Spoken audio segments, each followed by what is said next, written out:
Después de Babel, la traducción se volvió un instrumento imprescindible en la transmisión de la cultura y la civilización. Ni la cultura griega, ni la latina, ni la árabe habrían llegado hasta nosotros si no hubiera sido por la traducción entre ellas. Así pues, la primera premisa de esta intervención, no postrillada, deja de continuar siendo de mención obligada. No hay cultura ni civilización sin traducción. Una vez establecida dicha premisa, pasaremos sin mayor dilación al ámbito que me incumbe como editor en lengua vasca, en euskera. Voy a ser breve, pero no dejaré sin mencionar ninguno de los, iba a decir, problemas o cuestiones que resultan ineludibles siempre que se afronta el fenómeno de la traducción en nuestro ámbito. No quisiera mostrarme ni muy pesimista ni excesivamente optimista, porque no hay ninguna razón ni para lo uno ni para lo otro. Entre lo apolíptico y lo integrado que puso en circulación ECO en los años 60, me quedo a mitad de camino entre uno y otro, aunque creo que el panorama que voy a ofrecer no es muy halagador. Empiezo por los libros de ciencia y divulgación. Me consuelo al constatar que no solo aquí, sino también en otras lenguas más poderosas, aunque ya Joseph Steiner y Zaldúa,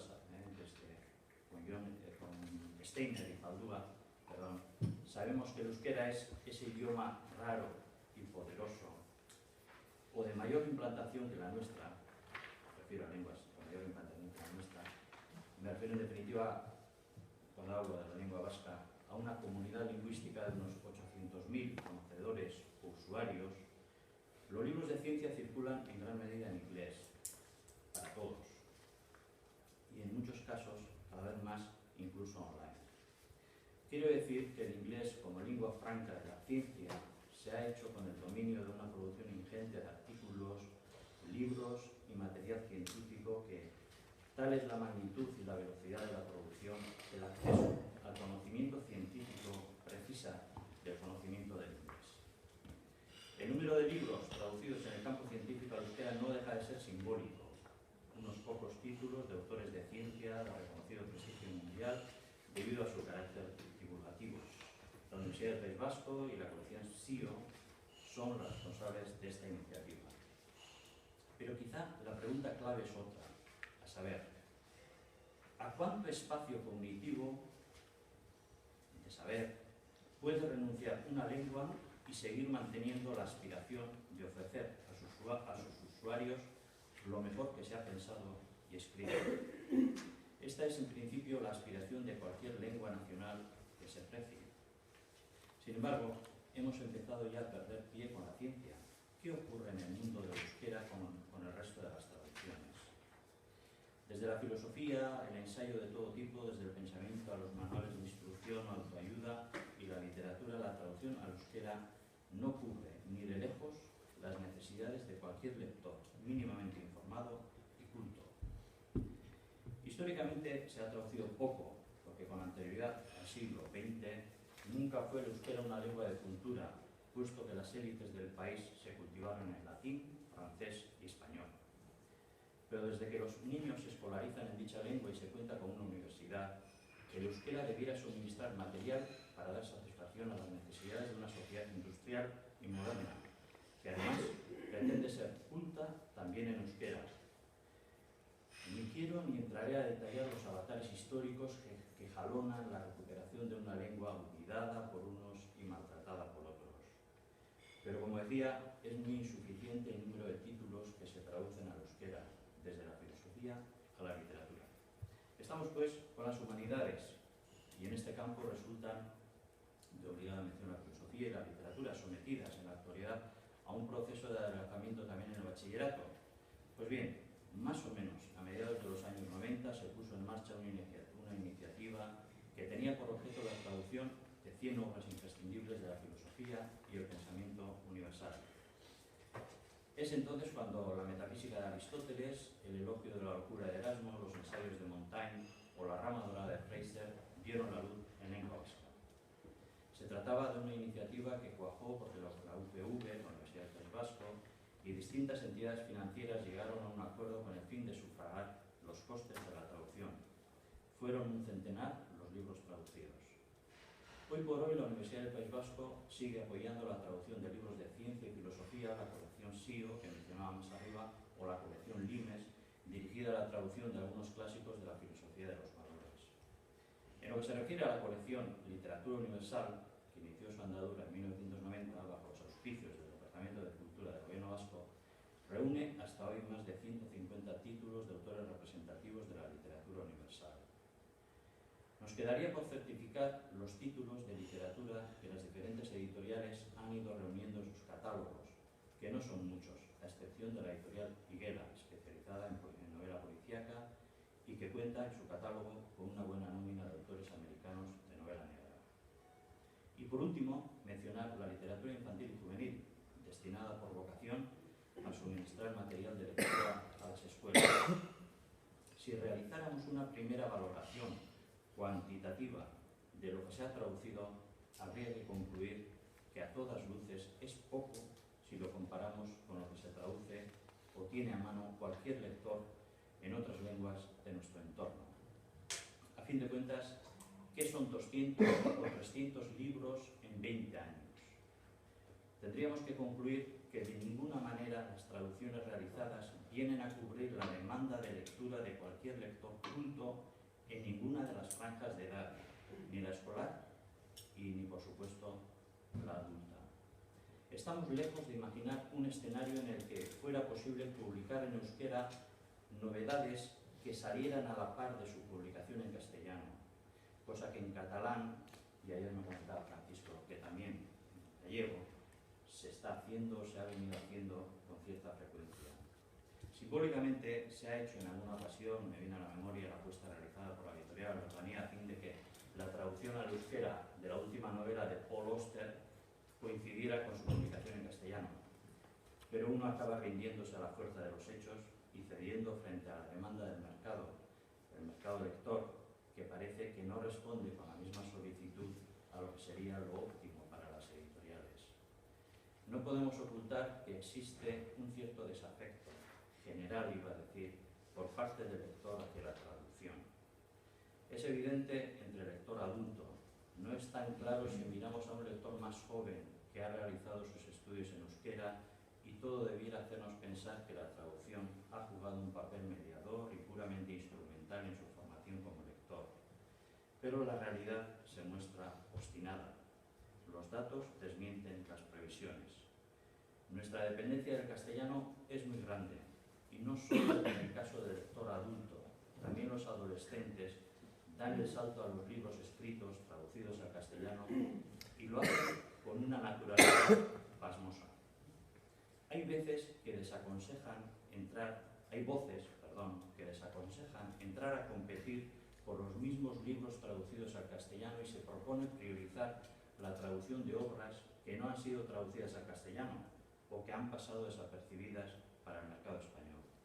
Esto supondría la traducción de obras de lenguas como la croata o la serbia o la sueca, pero no el bestseller Millennium, sino alguna otra que, aún sin gozar del mismo éxito, sea de una calidad literaria superior, que las hay.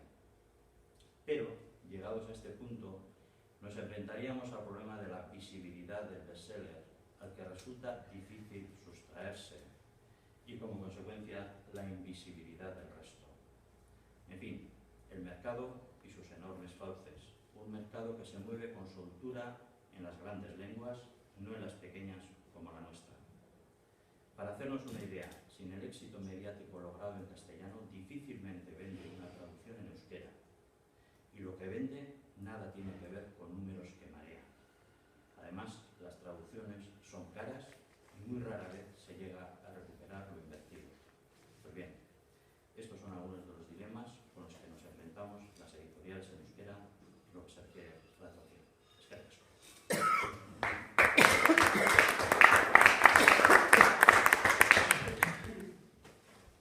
Tocaba a mí. Pues buen día, egunon, vou falar en lingua galega, que é unha lingua que falaba, como me están pedindo por aí, falei a modiño, pois non ides ter problema ningún para entender. Bueno, vos eu titulei as miñas verbas a traducción de Para o galego un traballo digno de Ulises, espero demostrar por que cito aquí a Ulises. Dicía Iñaki e dicía ben que a traducción é moi importante e dicía que non hai cultura nin civilización sen traducción. Eso é unha verdade absoluta e eu creo que nós como editores, en la que pertenzamos a linguas minorizadas, a nós gustanos moito recalcar que a lingua galega non é unha lingua minoritaria, é unha lingua minorizada, é unha lingua non invisible, senón invisibilizada. Son pequenos matices, non? Dicía Orwell que para controlar a poboación había que controlar a lingua, e entón é importante falar ben. Agora, con que empece o mundial, xa está. Esta mañá había un tuit moi simpático que decía: se acabou o paro, non hai corrupción, empezou o mundial, non? Xa está. Non temos ningún problema e nos aquí intentando amañar o mundo falando de edición e de traducción. Bueno, a traducción é importante polo que Iñaki sinalou, pero tamén porque somos editores, e somos editores ambiciosos, e como somos editores ambiciosos, creo que non debemos, por principio, por dignidade do noso traballo, quedarnos en máis no labor, no traballo da resistencia. É certo que a edición en Galicia nace moi condicionada por unha cuestión de resistencia política, de resistencia cultural, de resistencia lingüística, pero eu sempre digo que temos que ser normais nun mundo que é anormal. Xa sabedes a que me refiro con anormais. Entón, nós temos que intentar traer a mellor literatura do mundo para as nosas linguas. Dicía Iñaki, sen querer ser ni moi optimista ni moi pesimista, como comentaba ao principio das súas verbas, que sen o apoio mediático e o éxito do castelán dificilmente se consigue ese éxito en euskera. Tamén acontece, desde logo, no galego, pero esa anormalidade nos temos como que facer que non existe e ser moi ambiciosos e loitar para que a mellor literatura do mundo estea en galego e que a mellor literatura galega tamén estea no mundo.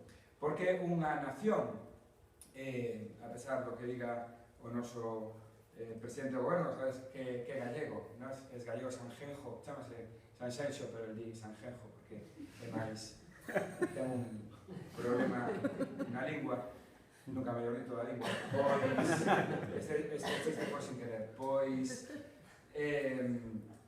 a nosa é unha nación, as nosas son nacións, unha nación que non traduce, unha nación que non consigue que as súas obras literarias sean traducidas, é unha nación dependente, unha nación débil do castelán, no noso caso, non? A Editorial Galaxia, que na que eu traballo, nace no ano 1950, houbera algún intento antes da Guerra Civil. Para os editores galegos, Ángel Casal pois é un editor mítico e fundacional, foi fusilado o mesmo día e case a mesma hora que Federico García Lorca. Aí acaba o primeiro intento, o mesmo día, todo un símbolo, non? No ano 1950 nace a Editorial Galaxia, nacen outras logo despois, e como antes falábamos na cena, nace ademais pegado a resistencia, non? A Editorial Galaxia é o partido galeguista disfrazado, no ano 1950, pues, disfrazado de editorial, non? Outras que nacen despois. Galaxia e outras editoriais galegas recollen ese mandato da xeración Nós, dos primeiros galeguistas, dos fundadores do Seminario de Estudos Galegos, de todos aqueles mozos e mozas que nos anos 20 pois entenden que o galego non é esa cousa que falan os aldeáns, que non é unha lingua válida só para falar coas vacas, senón que tamén se podía facer cultura. E unha das primeiras cousas que se fan no ano 1926, ni máis ni menos que en 1926, Ramón Otero Pedrallo pois publica na revista Nós unhas páxinas do